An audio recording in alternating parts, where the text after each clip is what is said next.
Dr. Mark Zuckerberg.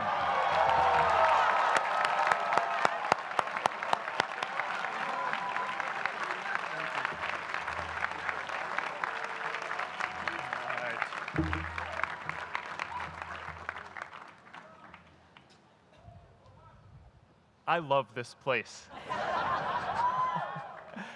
Thank you all for coming out in the rain, the pouring rain. We're going to make this worth it for you.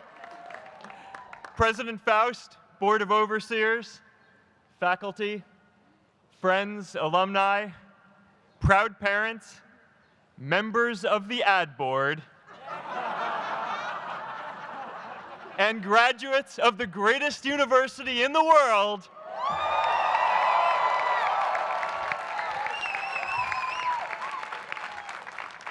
I am honored to be here with you today because, let's face it, you accomplished something I never could. If I get through this speech today, it'll be the first time I actually finish something here at Harvard. Class of 2017, congratulations.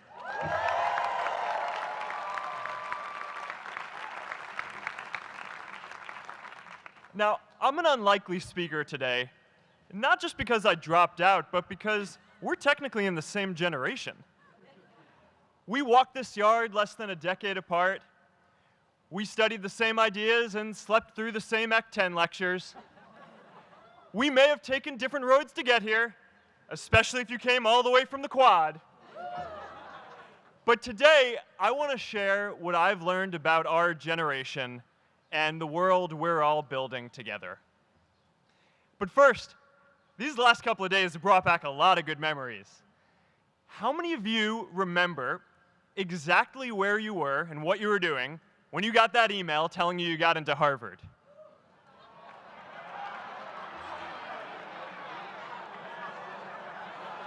I was playing the video game Civilization, and I ran downstairs and got my dad, and for some reason, his first reaction was to video me opening the email. That could have been a really, really sad video. But I swear, getting into Harvard is the thing my parents are most proud of me for. My mom is nodding. You all know what I'm talking about. Look, guys, it's tough to beat this. You'll see when you get out there. How many of you remember your first lecture here at Harvard?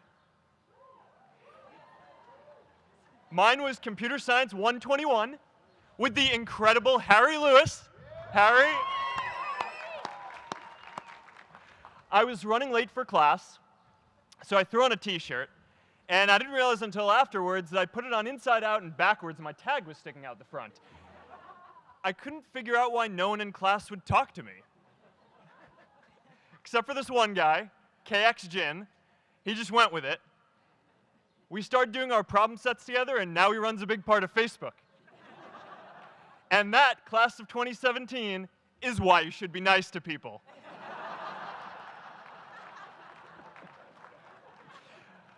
But my best memory from Harvard is meeting Priscilla.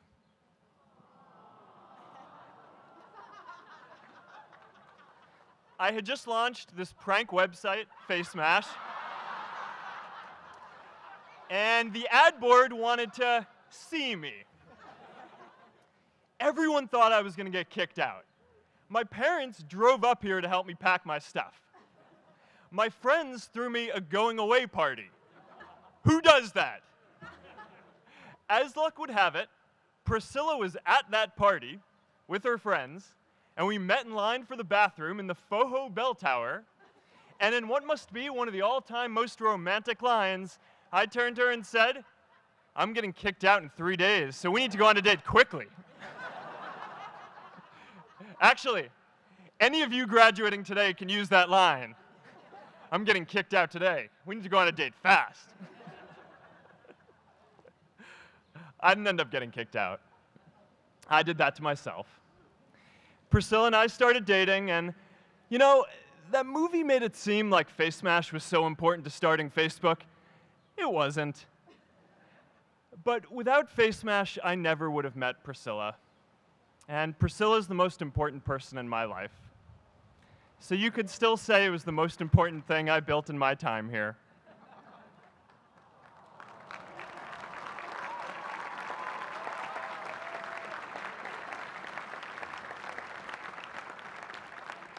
We have all started lifelong friendships here, and some of us even families.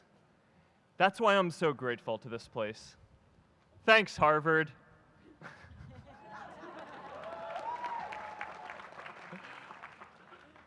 Today, I want to talk about purpose. But I'm not here to give you the standard commencement about finding your purpose. We're millennials. We try to do that instinctively. Instead, I'm here to tell you that finding your purpose isn't enough.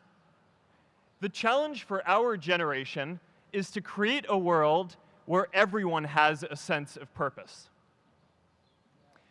One of my favorite stories is when JFK went to go visit the NASA Space Center, and he saw a janitor holding a broom, and he asked him what he was doing, and the janitor replied, "Mr. President, I'm helping put a man on the moon." Purpose is that feeling that you are a part of something bigger than yourself, that you are needed, and that you have something better ahead to work for. Purpose is what creates true happiness. And you are graduating at a time when this is especially important. When our parents graduated, that sense of purpose reliably came from your job, your church, your community. But today, technology and automation are eliminating many jobs. Membership in a lot of communities has been declining, and a lot of people are feeling disconnected and depressed and are trying to fill a void in their lives. As I've traveled around, I've sat with children in juvenile detention and opioid addicts who've told me that maybe their lives would have turned out differently if they just had something to do, an after-school program or somewhere to go. I've met factory workers who know their old jobs aren't coming back and are just trying to find their path ahead. For our society to keep moving forward, we have a generational challenge to not only create new jobs, but create a renewed sense of purpose. I remember that night I launched Facebook from that little dorm in Kirkland House. I went to Noakes with my friend KX, and I remember telling him clearly that I was excited to help connect the Harvard community, but one day someone would connect the whole world. The thing is, it never even occurred to me that that someone might be us. We were just college kids. We didn't know anything about that. There were all these great big technology companies with all these resources, and I just assumed one of them would do it. But this idea was so clear to us that all people want to connect. So we just kept working on it, day after day after day. And I know that a lot of you are going to have your own stories just like this. A change in the world that seems so clear that you are sure someone else is going to do it. But they're not. You will. But it's not enough to have that purpose yourself. You also have to create a sense of purpose for others. And I found that out the hard way. You see, my hope was never to build a company. I wanted to have an impact. And as all these people started joining us, I just assumed that that's what they wanted to do too. So I never took the time to explain what it was that I hoped we'd build. A couple years in, some big companies wanted to buy us. I didn't want to sell. I wanted to see if we could connect more people. And we were building the first version of Newsfeed at the time, and I thought, if we could just launch this, it could change how we all learn about the world. Nearly everyone else wanted to sell. Without a sense of higher purpose, this was their startup dream come true, and it tore our company apart. After one particularly tense argument, one of my close advisors told me if I didn't agree to sell the company right now, I would regret that decision for the rest of my life. Relationships were so frayed that within a year or so, every single person on our management team was gone. That was my hardest time leading Facebook. I believed in what we were doing, but I felt alone. And worse, it was my fault. I wondered if I was just wrong, an imposter, a 22-year-old kid who had no idea how things actually worked. Now, years later, I understand that is how things work when there's no sense of higher purpose. So it's up to all of us to create it so we can all keep moving forward together. And today, I want to talk about 3 ways that we can create a world where everyone has a sense of purpose. By taking on big, meaningful projects together.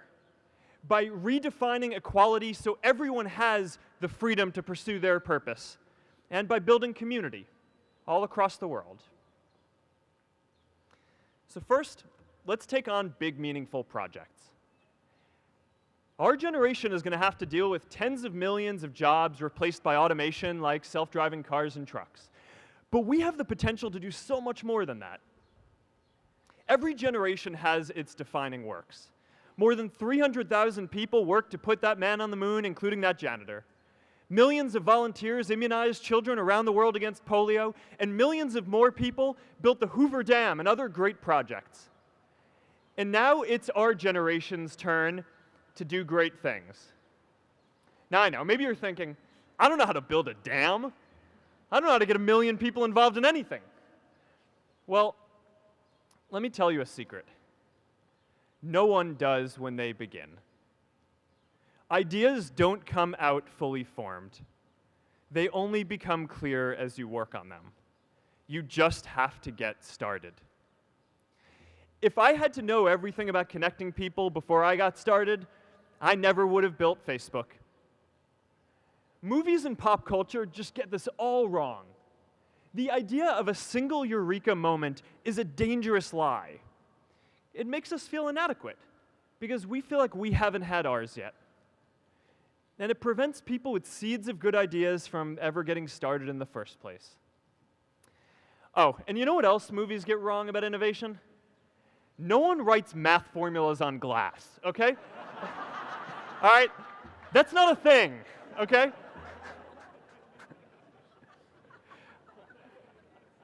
It's really good to be idealistic, but be prepared to be misunderstood.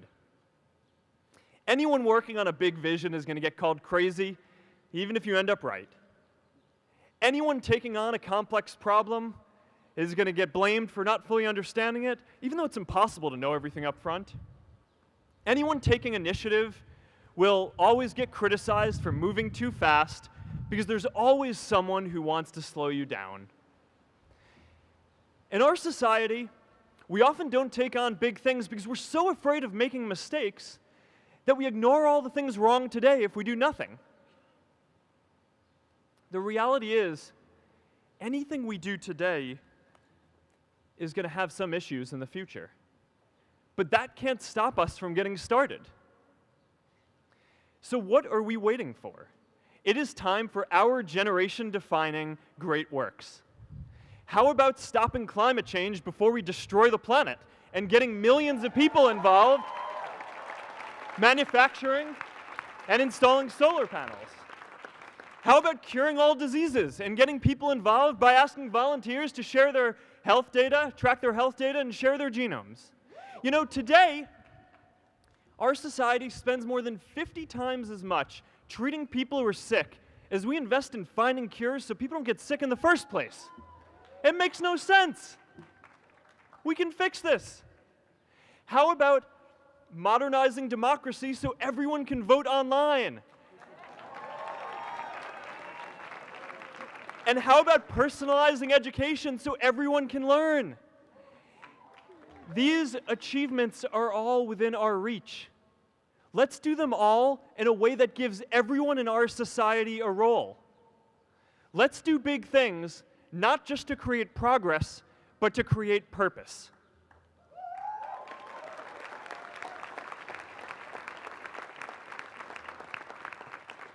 So taking on big, meaningful projects together is the first thing we can do to create a world where everyone has a sense of purpose.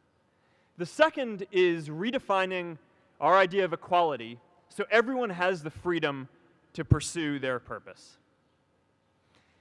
Now, many of our parents had stable jobs throughout their careers, but in our generation, we're all a little entrepreneurial, whether we're starting our own projects or finding our role in another one. And, that's great, because our culture of entrepreneurship is how we create so much progress. An entrepreneurial culture thrives when it is easy to try lots of new ideas. Facebook wasn't the first thing I built. I also built chat systems and games, study tools and music players, and I'm not alone. J.K. Rowling got rejected 12 times before she finally wrote and published Harry Potter. Even Beyoncé had to make hundreds of songs to get Halo. The greatest successes come from having the freedom to fail. Now, today, we have a level of wealth inequality that hurts everyone. When you don't have the freedom to take your idea and turn it into a historic enterprise, we all lose. And right now, today, our society is way over-indexed on rewarding people when they're successful, and we don't do nearly enough to make sure that everyone can take lots of different shots. Now, let's face it. There is something wrong with our system when I can leave here and make billions of dollars in 10 years, while millions of students can't even afford to pay off their loans, let alone start a business.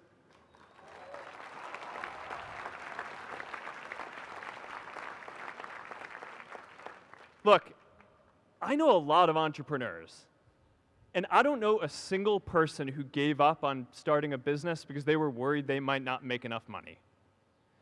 But I know too many people who haven't had the chance to pursue their dreams because they didn't have a cushion to fall back on if they failed.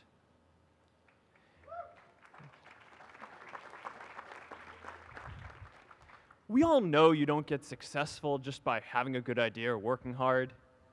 You get successful by being lucky too. If I had to support my family growing up instead of having the time to learn how to code, if I didn't know that I was going to be fine if Facebook didn't work out, then I wouldn't be standing up here today. And if we're honest, we all know how much luck we've had to get to this point in our lives. Every generation expands its definition of equality. Previous generations fought for the vote and civil rights. They had the New Deal and Great Society. And now it's time for our generation to define a new social contract.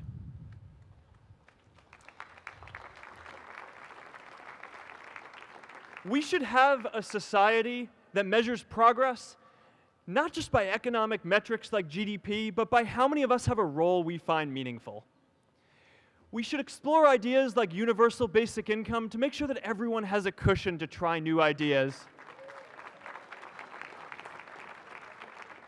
We're all going to change jobs and roles many times, so we need affordable childcare to get to work and healthcare that's not tied to just one employer.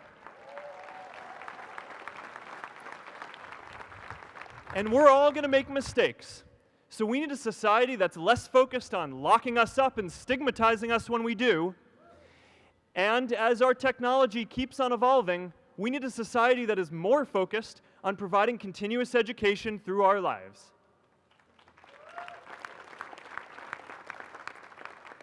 And yes, giving everyone the freedom to pursue purpose isn't going to be free. People like me should pay for it.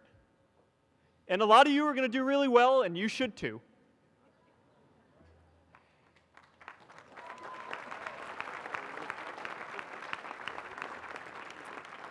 That is why Priscilla and I started the Chan Zuckerberg Initiative and committed our wealth to promoting equal opportunity.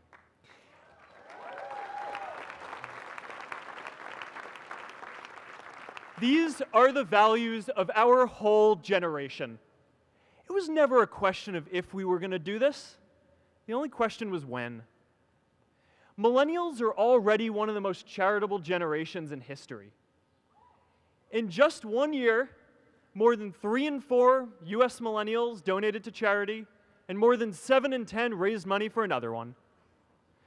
But it's not just about giving money. You can also give time. And I promise you, if you just take an hour or two a week, that's all it takes to give someone a hand and help them reach their potential. Now, maybe you're thinking, that's a lot of time. I'm not sure if I have that much time.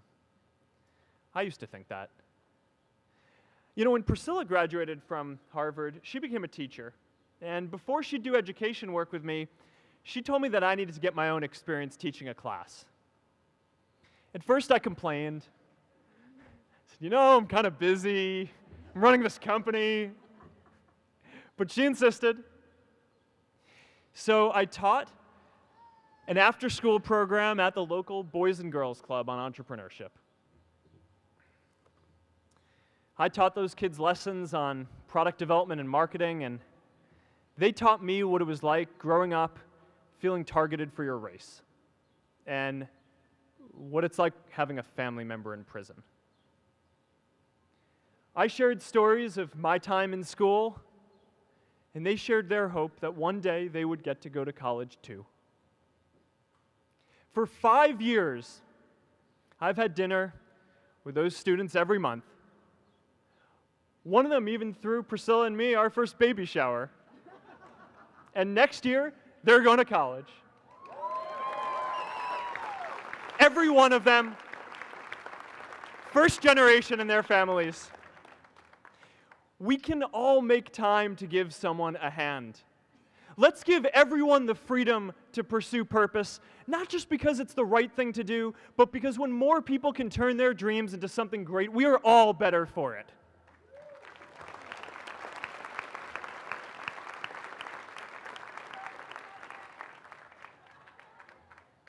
Purpose doesn't only come from work. The third way we can create a sense of purpose for everyone is by building community. And in our generation, when we say purpose for everyone, we mean everyone in the world. Now, quick show of hands. How many of you here are from another country? All right, now keep your hands up. How many of you are friends with one of these folks? Now we're talking. See, we have grown up connected. In a recent survey of millennials around the world, asking what most defines our identity, the most popular answer wasn't nationality, ethnicity, or religion. It was citizen of the world. That's a big deal. Every generation expands the circle of people we consider one of us. And in our generation, that now includes the whole world. We understand that the great arc of human history bends towards people coming together in ever greater numbers, from tribes to cities to nations, to achieve things that we could not on our own. We get that our greatest opportunities are now global. We can be the generation that ends poverty, that ends disease. And we get that our greatest challenges need global responses too. No country can fight climate change alone or prevent pandemics. Progress now requires coming together, not just as cities or nations, but also as a global community. But we live in an unstable time. There are people left behind by globalization across the whole world. And it's tough to care about people in other places when we don't first feel good about our lives here at home. There's pressure to turn inwards. This is the struggle of our time. The forces of freedom, openness, and global community against the forces of authoritarianism, isolationism, and nationalism. Forces for the flow of knowledge, trade, and immigration against those who would slow them down. This is not a battle of nations. It is a battle of ideas. There are people in every country for more global connection, and there are good people against it. And this isn't going to be decided at the UN either. It's going to happen at the local level when enough of us feel a sense of purpose and stability in our own lives that we can start to open up and care about everyone else too. And the best way to do that is to start building local communities right now.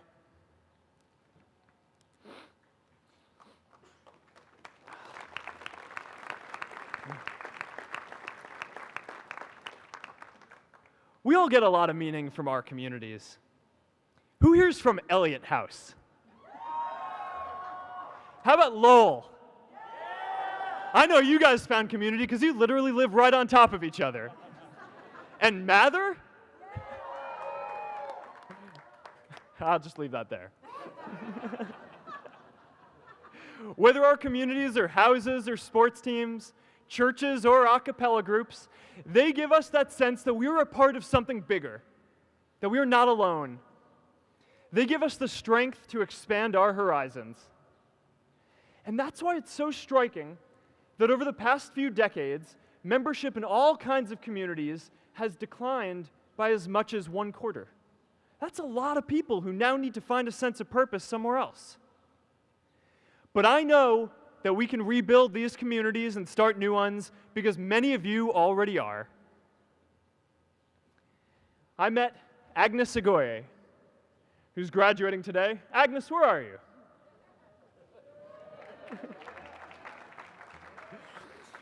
Agnes spent her childhood navigating conflict zones with human trafficking in Uganda, and now she's trained thousands of law enforcement officials to keep communities safe.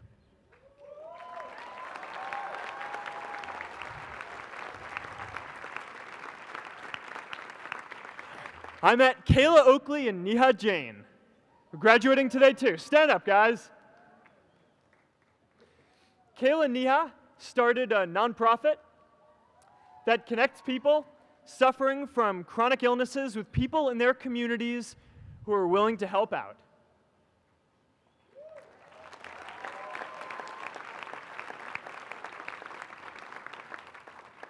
And I met David Razu Aznar, who's graduating from the Kennedy School today. David, stand up.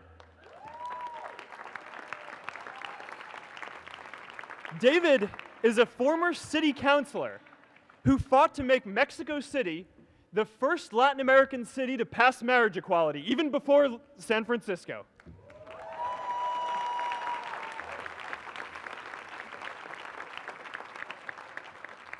And this is my story too. A student in a dorm, connecting one community at a time and keeping at it until one day we can connect the whole world. Change starts local. Even global change starts small with people like us. In our generation, the struggle of whether we connect more, whether we achieve our greatest opportunities, comes down to this: your ability to build communities and create a world where every single person has a sense of purpose.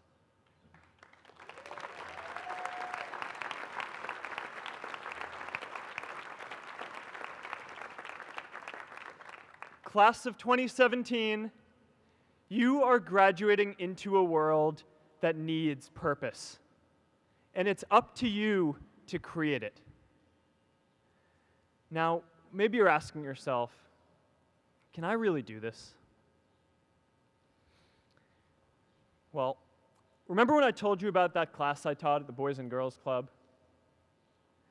One day after class, I was talking to my students about going to college, and one of my top students raised his hand and said that he wasn't sure he could go to college because he's undocumented.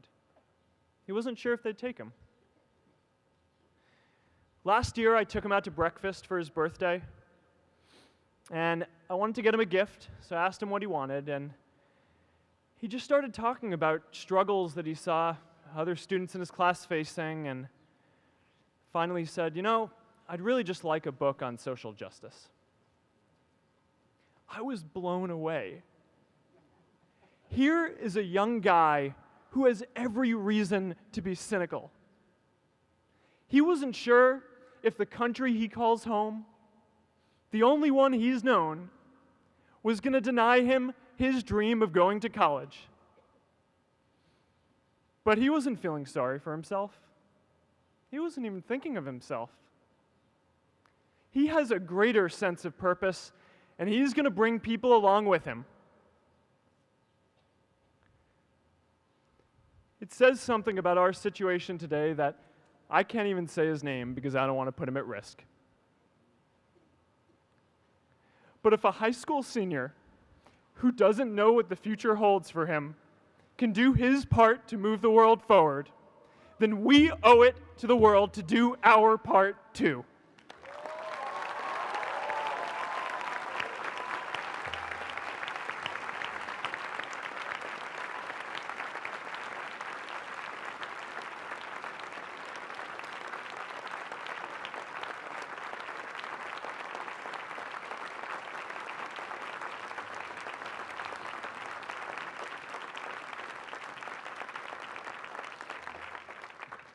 So before you walk out those gates one last time, and as we sit here in front of Memorial Church, I'm reminded of a prayer, Misha Berach, that I say whenever I face a big challenge, that I sing to my daughter, thinking of her future when I tuck her in at night.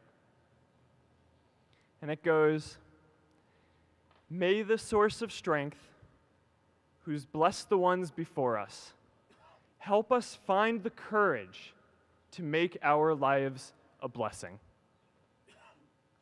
I hope you find the courage to make your life a blessing. Congratulations, class of 2017. Good luck out there.